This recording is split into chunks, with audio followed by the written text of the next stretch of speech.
Hello everybody, we're gonna fill up the Cascade on the Squad. Step one, get the Squad in the bay at Station 2 and put the door to the Cascade right here by the Mako room that has the Cascade, and assemble what you need. To do this, you're gonna need the hose in here, and you're gonna need the hand tools down here, and then you need the Mako Cascade system in here. So we're just gonna kind of walk you through step by step as we do it. And let's do it. So safety first, eyeglasses and hearing protection. This is all high pressure. This could blind you or make you deaf. So we're gonna grab our hose and we're gonna walk in here. Okay, before we even get this going, we're gonna check the oil on our Mako. We're gonna open the door. Be cautious, the door on here is broken, the hinges are broken, so you gotta kind of flex it open. And then you're checking to make sure there's oil between the hash marks. And there's oil right there.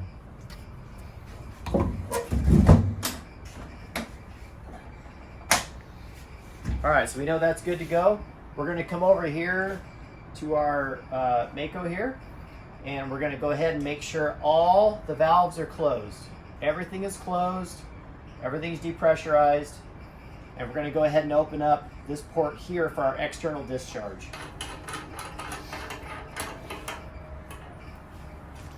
We're going to take our hose and we're going to thread it on here. The hose has two different ends. Only one end goes in this room, the other end goes to the truck. This on this side can go on hand tight. Okay, next we're going to walk out to the Squad. We're going to uncoil the hose, kind of take out the loops, and we're going to come over to the Squad. Again, we're going to make sure everything is closed to begin with and there's no pressure, everything's shut down. Now we're going to grab our tools. Okay, the big wrench is going to hold the nut back here. You have to hold the nut or this won't work. This is reverse threaded, so make sure you turn it the right direction. Don't tighten it. Okay, that'll come off. Again, reverse threaded.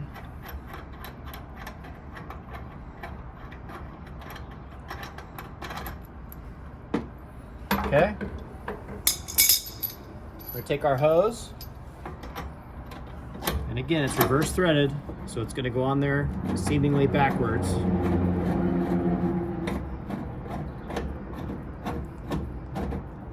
Get it hand tight, and then grab your tools.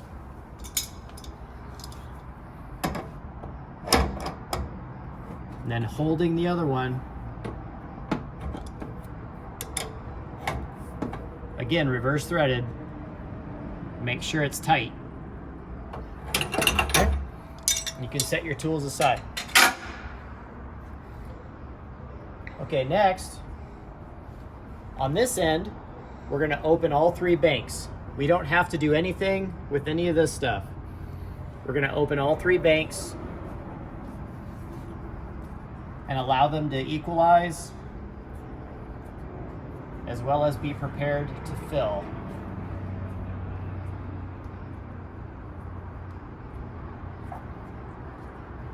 And again, like you've probably all heard this before, but we don't over tighten or over loosen these handles. The little neoprene inside can get stripped out. Okay, so we come back in here, and on this side, we've got a flow chart. And if we follow our flow chart, this is our compressor. And we can see right here, we're gonna pass the banks, so we're not gonna use anything of this. We're gonna make sure they're closed. We're gonna follow it down. We have to open our bank bypass. So we're gonna open that up because we want the air to go through from the compressor. We're gonna keep following. We're not using the front banks because that's our big bottles back there. We're not using those. So make sure those are closed. We're gonna follow. Now we get down to our regulator. We got to crank this up and basically set it to send max pressure out to the Cascade. So just make that snug, but not too tight.